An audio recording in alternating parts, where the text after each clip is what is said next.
Peace, family. Y'all know who it is. It's Bakari Lumumba, the progenitor of LumumbaSpeaks.com, a Black empowerment initiative where we believe we could gain a competitive advantage by always betting on Black.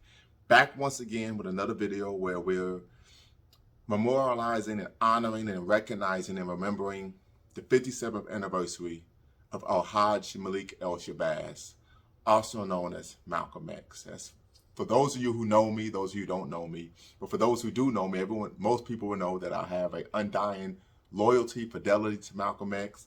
Some people would call it an obsession, or even I say it's a man crush for Malcolm X. As we all know, he was a Pan-Africanist. He was a one-time thief, hustler, pusher. He was a prisoner who set himself free, a follower who became a leader, and someone who brought dignity to disobedience. But with that being said, I think there are a number of things that we should discuss about Malcolm X when we recognize the 57th unfortunate anniversary of his assassination at Audubon Ballroom in New York City, Harlem, New York City. As we all know, unfortunately, he was pronounced dead at 3:30 p.m. on February 21st, 1965 at Columbia Presbyterian Hospital, leaving behind, of course, Queen Mother, our esteemed ancestor, Betty Shabazz, but also his five beautiful daughters who are now, of course, grown women. So I think there are a number of things that we should discuss when we talk about Malcolm X's life, his legacy, and his unfortunate assassination. Number one, I think it's paramount that we honor the fact that Malcolm X was a Pan-Africanist. Yes, we know that he was a Muslim, and that, of course, due to the teachings of the Nation of Islam, it was articulated and taught that Christianity was a white man's religion, a slave religion. We know that there is truth in the fact that, of course, during the Holocaust of enslavement and the indignities of chattel enslavement, the Christian religion was forced upon our African ancestors. But I think it's also important to acknowledge that Malcolm X, first and foremost, put his race, his Pan-Africanism, that as the most seminal identity that he had. And what I mean by that is when Malcolm X took a Hajj to Mecca, he traveled throughout the Muslim or Islamic world. We talk about North Africa and the Middle East. He was pushed on, you're pushing this Black nationalism, you're pushing this Black this Black this, when Islam teaches in the oneness of humanity. And Malcolm X, being as educated and sophisticated and debonair as he could be, gave a very intelligent rebuttal or retort when he stated that I understand that Islam teaches this.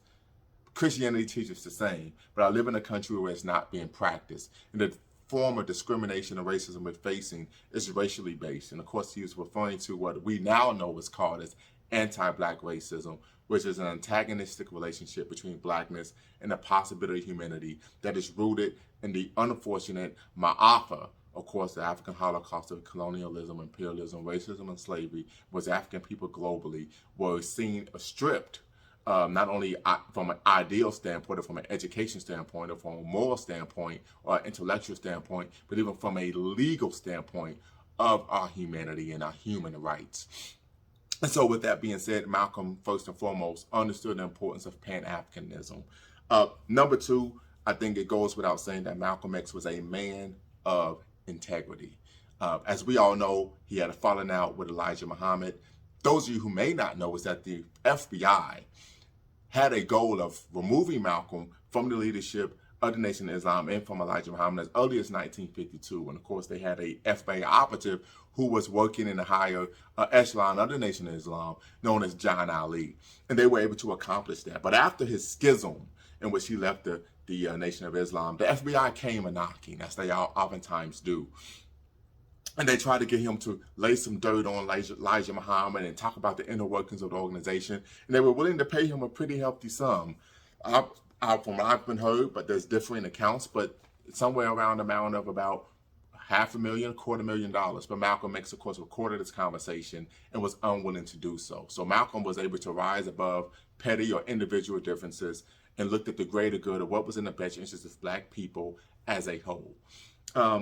I think it's very important that Malcolm X was someone who oftentimes when we see him in media and some of these Hollywood movies such as Selma, which I'm not a fan of, he's seen as someone who was a demigod. a rabble-rouser, right? Someone who just bloviates but really has nowhere to go and resorts to histrionics and grandstanding simply to get attention. We know that's not the case. If you ever get a chance, please read Malcolm X's charter to the Organization of African American Unity that he wrote with the assistance of his good friend and mentor, Dr. John Henry Clark, a week before his assassination, where he laid out a plan for the development of African Americans economically, educationally, politically, socially, and educationally, and otherwise, right?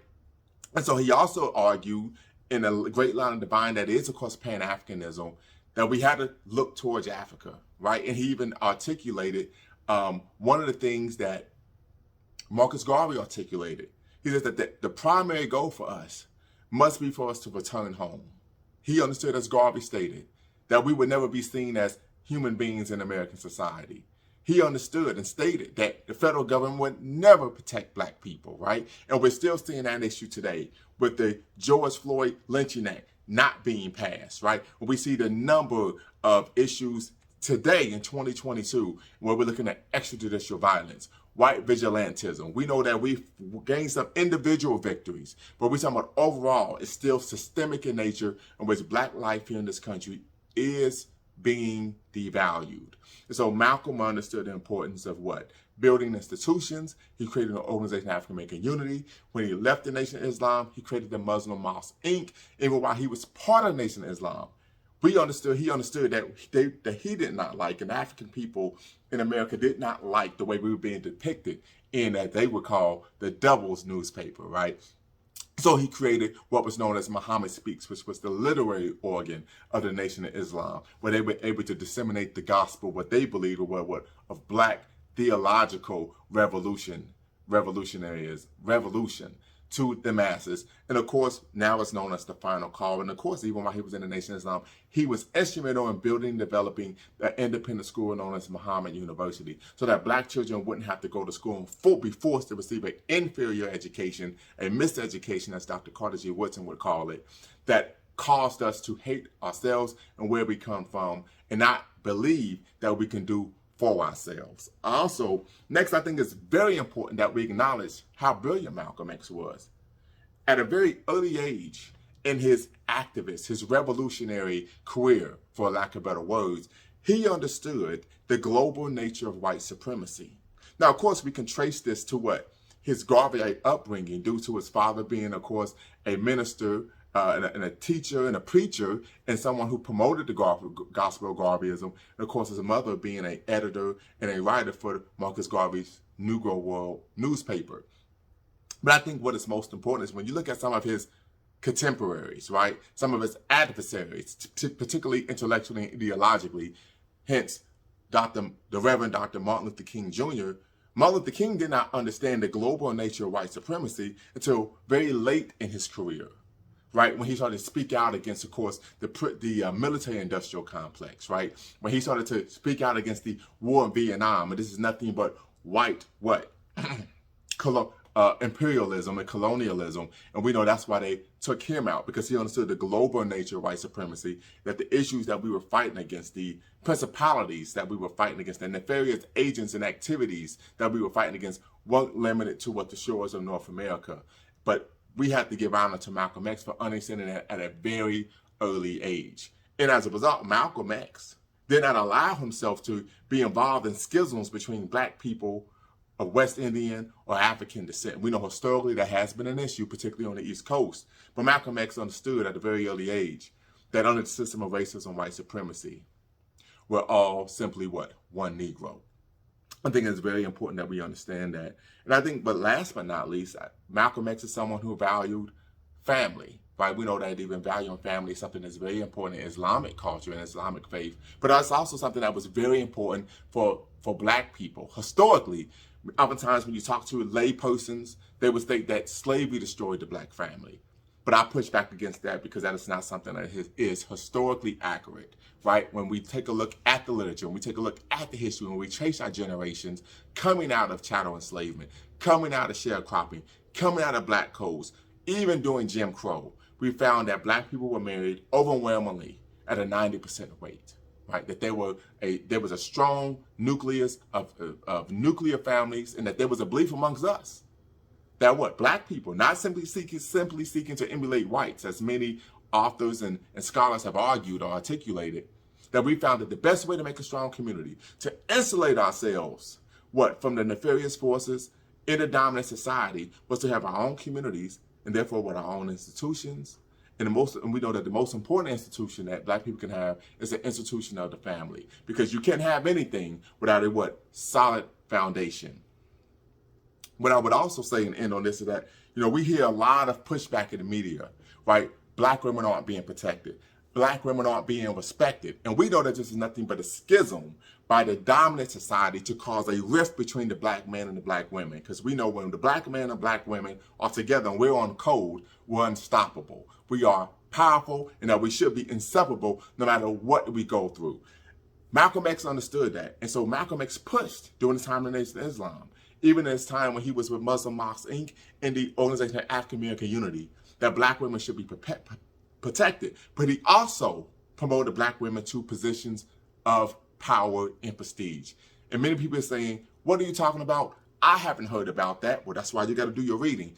And a good example of that would be Gloria Richardson, who was the leader of the Cambridge, Maryland movement. Right? They were pushing for fair housing, equal housing, decent housing, for crying out loud, in the Eastern Shore of Maryland, where black people are living in basically chicken shacks, right? Malcolm X was enthralled with her work, her intellectual ability, her ability to organize and galvanize the people and bring about concrete solutions to the problems that they were facing. He made her one of the leaders of his Organization of African American Unity. So Malcolm X was someone who was light years ahead of his time. And we have to honor him, respect him, and if I would even argue, ask yourself this question: how can I promote and be Malcolm X today? That doesn't mean that you have to go out and engage in a bombastic language towards, of course, white people. But what can you do in your own special way, in a militant way, in a black-minded way, in an uncompromising way, in a manner, to better our community here and now today? So that's what I have. Of course, unfortunately, today is the 57th anniversary of the assassination of Malcolm X, which took place today, February 21st, 1965, at the Audubon Ballroom in Harlem, New York City. As we all know, unfortunately, he was pronounced dead at 3:30 p.m. at the Columbia Presbyterian Hospital. Malcolm X, as Ossie Davis articulated when he eulogized him, our black shining prince. If he was still alive, he would be 96 years old today. Malcolm, I know you're looking down. You're in the realm of the ancestors. We love you, we honor you, we cherish you, and we're going to do everything we can to make sure that your vision and your goal for us as a people, not only here in America, but throughout the world, comes true. Until next time, everyone, peace. Before you go, make sure you hit the subscribe and like button. Thank you for supporting the channel. And remember, here at Lumumba Speaks, we always bet on black. Peace.